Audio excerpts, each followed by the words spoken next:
Hello, and welcome back to Conquering Finale. My name is Jason Lafredo, and we are once again continuing on with a special tools investigation. We are going to be looking at the tie tool today, which is a little extensive, so bear with this probably long video. But in the special tools palette, the tie tool is towards the end. It's like a little cord with 3 ties going off to the right. That is the tie tool, and I'm going to zoom in later on this files to get to some ties that I have set up to demonstrate this. Now, just like any other tool in the special tools, you have to click in a measure to get a series of handles, and obviously if there are ties there, you will get them. Of course, be in the right layer, so if you need to adjust ties in layer 2, make sure that you're in layer 2. And you will notice that you get 3 handles on each tie. Even the one that ties over the bar line, you'll get 2 handles in this measure, and then the 3rd handle at the end of the tie in the next measure. There's a lot of things that we can do with the tie tool, but the simplest thing we can do is actually flip the tie. And to do this, it doesn't matter which handle is selected on the tie. It doesn't matter. We just select one of them, go to Special Tools, and there is a tie direction menu here, and you'll see Flip, which has a key command of Command F, and I believe it's Control F on Windows. And then you have 3 other options: automatic, over, or under. Now, the automatic setting is what's going to allow the tie to flip when the notes go up or down. So in this measure, you'll see that the tie on the A is under, but if I were to actually move these notes up a little bit, the tie on the C now goes over. So that's the over position, and that is the under position. So with it set to automatic, it will flip according to context the way that it's supposed to. But we can force it to freeze in one direction. So if I wanted to make it freeze over, I can set it to over, and now it will always appear over no matter which way, where these notes are on the staff. You'll see that that first tie is now over no matter what. You do have to be aware that even if you flip it to the under position, it is frozen here. So if I were to actually move these notes up again, you'll see that it's actually frozen to the under position. It's not until you choose to make this automatic again, where it will, float basically to whichever over or under state it needs to be, depending on the context. Now, it's much easier to use the shortcuts, of course. So Command F will freeze the tie over. Command F again will freeze the tie under. Even though it looks like it's in the default direction, you can see that it's still frozen in the under position. Shift Command F will make it back to automatic, and you can see that it's set to automatic.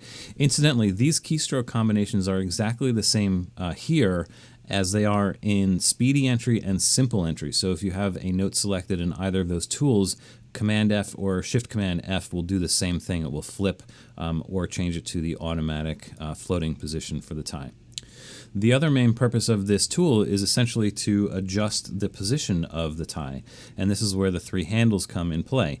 The ones on the end will adjust where that tie goes, and you can see me dragging left to right. Of course, the arrows will nudge as needed, and the one on the right will change the end of the tie. You can also move these 2 end handles up and down, and you'll notice that what happens is that the whole tie moves in parallel. It's not like you're changing just the right side vertical. You're changing both the right and the left side in the vertical. And you can do the same thing on the left. It's going to move the whole thing in parallel.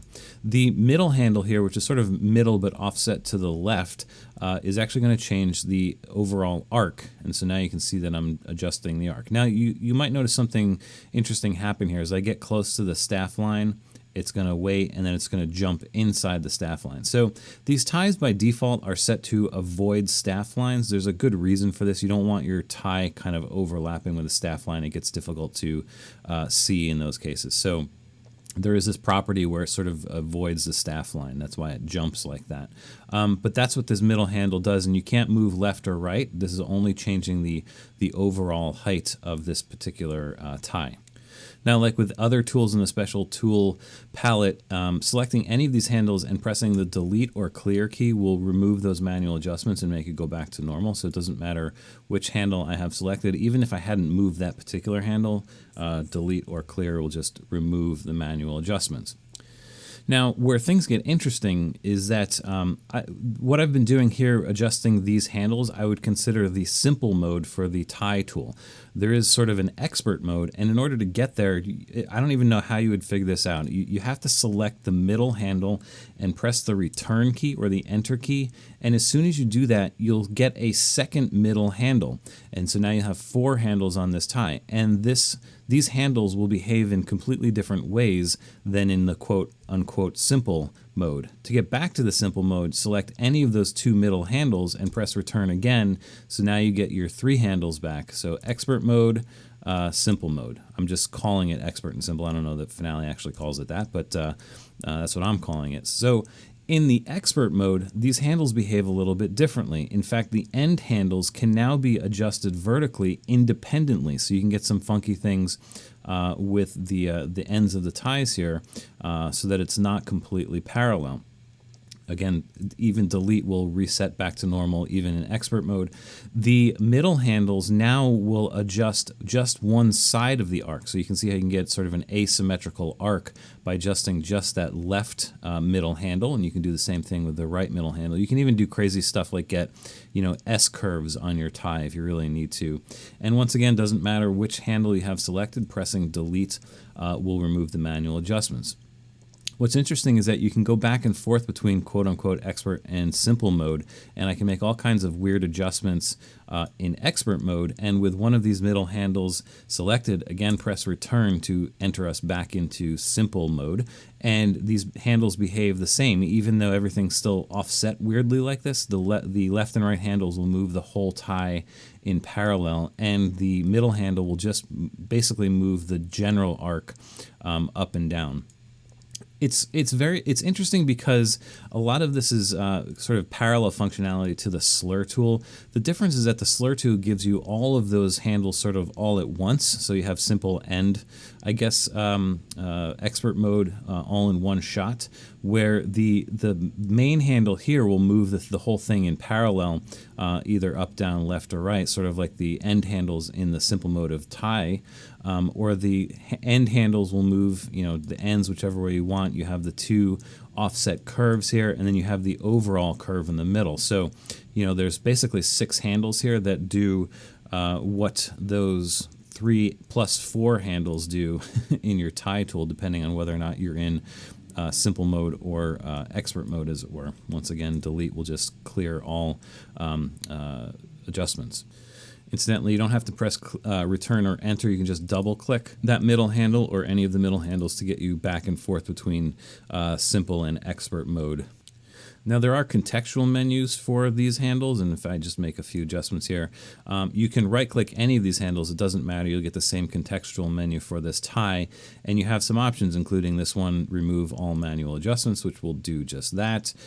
We also have, as you'll notice, the unlink and relink in all parts options, which means that, yes, in fact, tie positionings are unlinkable, and all of the shortcuts that go along with that do take place with the command key and the score of the parts, unlinking or relinking as you are familiar with. I'm not going to go into that again because I feel like I've covered that like 100 times already in this category alone, but all of that works the same for the tie tool. In addition to those options, we do have this edit option, which will bring up the tie alterations window where we can make some further adjustments to this tie. Now, we can also get here by double-clicking one of the end handles. Again, if you double-click the middle handle, you're going to enter the expert mode or enter the simple mode. But double-clicking one of the end handles will get you into the tie alterations window, or pressing return or enter on one of the end handles will get you into the tie alterations window. Now, in this window, we can make all kinds of adjustment by the numbers. You see you have some tie placement options here for the start, which is the left side, and the end, which is the right side. You have horizontal and vertical offsets for both of those things. Now, these values will be set up differently for each tie based on the type of tie it is. See, there's sort of like this, there's these outer, inner placements, depending on, the way that the ties are positioned in chords and everything. You might have a under inner position or an outer over position. So whatever those settings are in the document options, let me just go here and show you this. In the ties section, you have these placement options for all of these different scenarios: over inner, under, over, outer note, etc. All of these positions are slightly different in the horizontal, vertical, depending on what the scenario is. Whatever the case may be here, when you enter this tie alterations, these values will reflect whatever that is for that version of the tie. So these values can be adjusted individually. So if I were to enter, the left vertical here and enter a larger number here without changing the end vertical, you can get some offset ties or some asymmetrical ties immediately with the tie alteration values here. If you want to keep the ties parallel, you do have to make sure that both verticals are going the same in this tie alterations window. We can also change the tie contour, and the same thing applies. You have height for the left and right side of the arc. You also have these inset values, and this is as a percentage. I'll explain this really quickly what this is. The inset is a percentage from that side. So from the left side going right, 20% of the way along the tie from the left to the right, somewhere around here, the tie the arc starts to peak. I think that's what that is. And it works the same way on the right side. So from the right going left, 20% of the way to the other end of the tie, which is somewhere over here, the arc begins to peak. So that's what these inset values are. So you can get some kind of weird stuff if you do 40 and 40 here, which means that the arc is kind of very towards the middle. You can almost get like a V-shaped type of tie there by doing that. Again, delete will reset that back to normal. So that's what's going on. We have different inset values. Incidentally, these tie contour values, the defaults, can be found in the document options in this sub window here. There's actually a whole bunch of other stuff going on here, which is interesting. In fact, this whole ties document options, this probably deserves its own category video. Ties and Finale in general is pretty complicated. So at some point, I probably will do a video that covers these options a little bit further. All right, so that's the tie placement and tie contour options on the top. We also can change the tie direction directly in this edit menu. So if you wanted to choose the over option, you can do that. And that will change it to what it is. And then, of course, delete will bring it back to the automatic position. And then let's talk about these other options here: break for time signature, break for key signature, and outer placement. Now, initially, these will all be set to default, and basically what that means is that it's going to follow whatever the setting is in the document options. So if you had break for time signature turned off, then the default will be off, regardless of whether you set it off or on, right? So then you can override that to be either on or off, which might be opposite of what you have in your document options. The way that Finale sets up automatically is that the break for time signatures and key signatures are on, so you will get this break, which is why you can see on this tie there's an actual break for the time and key signature. So if I edit this tie here, we can override this by, let's say we're going to not break for the time signature, so we'll turn this off, and we click OK, and now you can see that tie will sort of go through the time signature. In this particular case, the way that this tie is placed, this might be okay. In fact, we can maybe just give it a little bit more arc to give it a little bit more breathing room away from that time signature, and we should probably be fine. So this is a great way to kind of fine-tune these decisions that Finale is making about whether to break for the time signature or not. Incidentally, there is a reset button here, so as soon as you hit reset, all of these options go back to this set of default options, which will, of course, break for the time signature. We can also decide not to break for the key signature as well. So we'll turn that one off, and you'll see that it will draw straight through the key signature and the time signature. So that's available as well. And then the final option here for outer placement, again, it's set to default, and like I said, depending on the scenario, you'll notice that this G here tied to this G this is an inner placement because it's sort of inside of the note.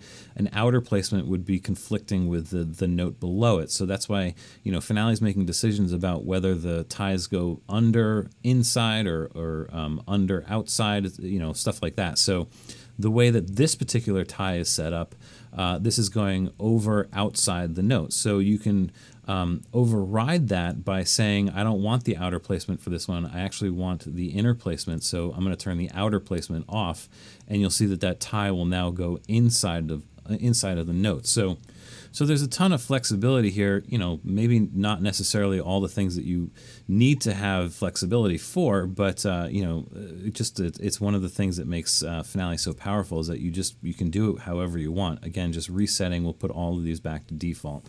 And then the last option here is that you do have that option for avoiding staff lines here. So you can decide to not avoid staff lines. And when you do that, now you can actually start changing this arc, and you'll be able to get it to overlap with the staff line, which once again is not a great situation, but if you're really doing some fine tuning and you don't like the way that it jumps between those two positions, you can turn that off and really fine tune that arc if you want. All right, so that is the tie alterations window. There's a lot going on here. Like I said, at some point I really should cover that document options for the ties, because there's a lot to it. One other thing I want to give you, if you write a lot of piano music, you may run into things like this. This happens to me all the time. We get these chords, with two sets of seconds here with divided by a third. It gives us these ties that are all kind of tied up together. Of course, we can, fix this by flipping these ties if we really want, but when you have a lot of these, this gets really, really annoying. So I always recommend this in the document options. I'm going a little bit off course here from the actual tool, but there's this option for direction on chords.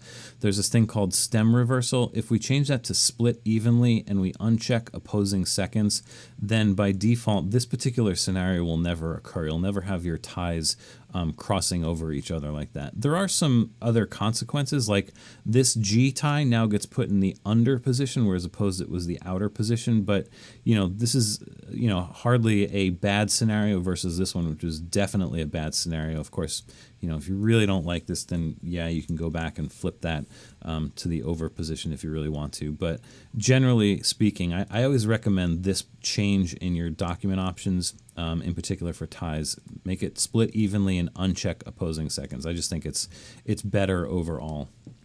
And while we're on the subject of ties and this particular tie tool, there is a scenario that I see come up often a lot on some of the forums, is what to do with ties in first and second endings. Because what I want to do here is I want this F to tie into the repeated F here, and I want this C at the end of this measure to tie into the C at the beginning of the second ending.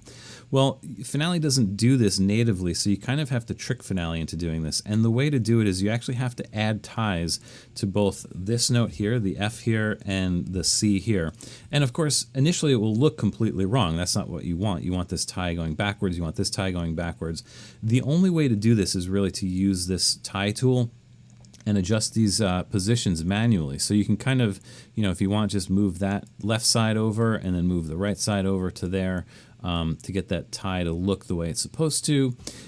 Even this one here really shouldn't go into the next measure, so you could probably shorten that one a little bit. Incidentally, you can use the shift key to constrain your dragging to the left and right. It makes it a little bit easier. And then the C, of course, you have to you move these ends. Interestingly, you can actually just move the right end and just flip it over to the other side if you want. That's another way to do it. Maybe we'll fine-tune that particular option there. It doesn't matter. I mean, now the right side is the start and the left side is the end, but whatever. The result is what you want. This is really the way that you have to do this, but you do have to understand that Finale doesn't understand this for playback. Like, it actually thinks that this note is independent of this note, which technically it is. So, if you play this back, it's not like this note is going to tie into this note, and this C is not going to tie into this C. So you will hear it played back again on the second ending. So just be aware that this is sort of a visual fix. This is not going to fix the playback whatsoever. And then just a couple more things I want to talk about. There are a couple of mass operations that you can do with ties. In the utilities menu, we have this built-in thing in the utilities change for ties, and this window will do a few things. You can actually force the tie direction in any direction. In order to do this, you have to make sure that you have tie direction checked here, otherwise it's not going to look at this particular list of items.